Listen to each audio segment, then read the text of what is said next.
Welcome back to another technical deep dive here in the debug zone. Today we're tackling a big question and breaking it down with insights from other users. Hopefully this clears up some misconceptions and helps you get the answer you need. So buckle up, stay a little curious, and let's jump right in.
And that's a wrap.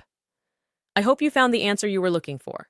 If you did, take a second to hit that subscribe button. It really helps out. And let me know in the comments which solution worked best for you. See you next time in the debug zone.